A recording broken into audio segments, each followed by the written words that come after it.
Hello and welcome back to this Library of Ruina Series. In this video, we'll be taking on the puppets and the O'Clock Circus. These fights give us a very powerful deck and introduce a new type of dice, so let's get started. The puppets are a 3-act reception. In the first act, you'll be fighting 5 puppets. They're weak to slash, so bringing characters with that damage type will be best. The puppets only have 2 cards. Creek is a very powerful value page, having above average rolls and 2 blunt dice, which pair nicely with the puppet skeleton passive that all the enemies in this reception have. Their other card is Gig. This is one of the better -1 cost pages that you get in the entire game with a 3-6 defensive and blunt die.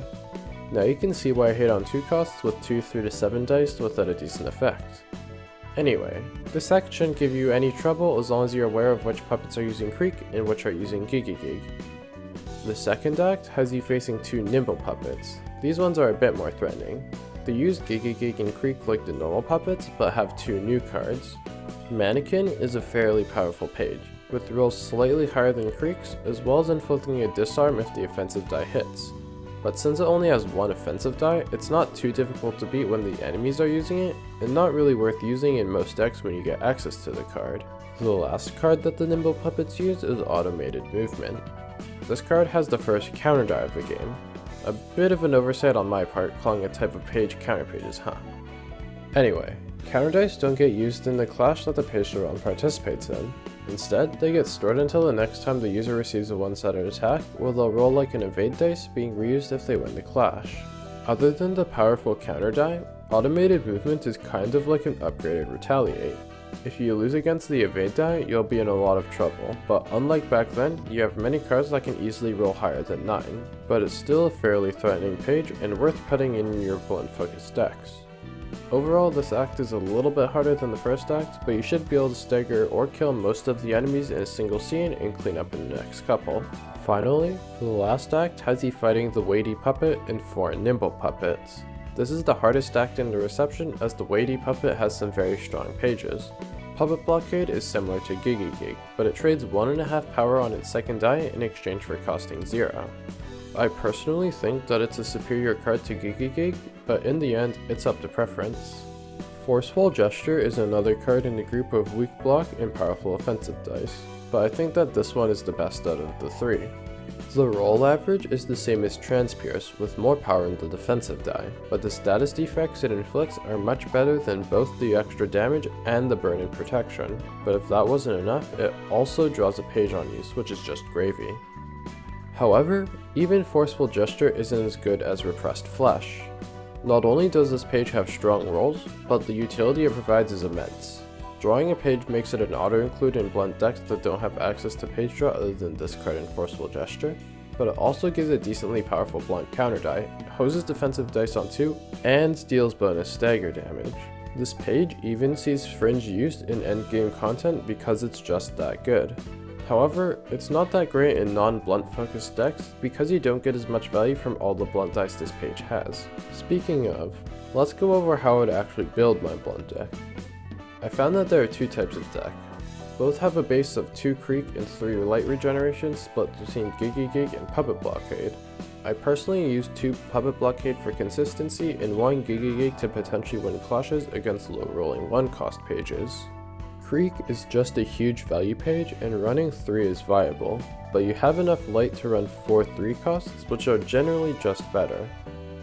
For the 4 3 cost pages, you can run any of the 3 puppets 3 costs, that being Repressed Flesh, Forceful Gesture, and Automated Movement, and also Wrath of Torment from the last chapter.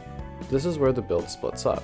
If you have an extra Sio page, then attributing Battle Ready will let you run 1 of each page, adding up to 2 total page draw cards. But if you don't, then you'll probably need to cut either Wrath of Torment or Automated Movement in favor of a second Forceful Gesture as your 3rd page draw card.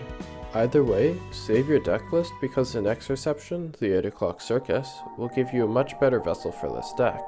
This is another boss reception and it has you fighting against Emma and Noah. Their gimmick is that when their stagger resistance falls to 0, instead of becoming staggered, Noah will fall off of Emma for the scene, and after killing Noah, Emma's resistance is changed to fatal. To assist them in the fight, there are 3 more enemies. Lion is weak to pierce but resistant to slash and uses Lion's Claw, which gives strength to an ally if the last die hits. Clashing with your Oscar should give good results. Monkey is resistant to pierce but weak to blunt and uses Unicycle Act, which has 4 dice and gives protection if the second die hits. In this case, automated movement can sometimes one-shot him. Finally, Elephant is weak to slash but resistant to blunt and uses bulky charge, which deals stagger damage to the target if the second die hits. Sayu and Salvador both make short work of this one. Now, let's talk about Emma and Noah. On the first scene, they'll use Let the Show Begin, which gives strength if the offensive dice hit. Fortunately, unlike Lovetown Welcomes All, the evade die is fairly weak, so you can probably clash with any decent value or bomb page. This is also true for Circus Knives, which rolls slightly worse than cards like Sparking Spear. Wildcard rolls a bit better and is somewhat threatening, but still loses to cards like Creek in most 3 costs. Juggling is a bit harder to deal with entirely, but since it only has 1 die, it's fairly easy to partially mitigate it with a block or even just to ignore it. The strongest card in this reception is Sharp Nails. This card has some similarities with Repressed Flesh, but is overall weaker. Its overall rolls are technically higher with the block die having a half power advantage, but it loses the page draw, defensive dice hosing, stagger damage, and damage type consistency for that and a bit of stagger recovery. In the end, it's a much more forgettable card, but to be fair to it, we're comparing it to one of the best cards in the game, so most cards can't compete. Now let's quickly talk about Emma's page. This page has 2 important passives, Lion's Fist and High Level Acrobatics. Both of these are a great boon to this highlight style of blunt deck. When combined with Puppet Skeleton and 2 of Battle Ready, Concussion, and Punch to the Solar Plexus, you get an insanely strong damage dealer that can serve you well for the rest of the chapter.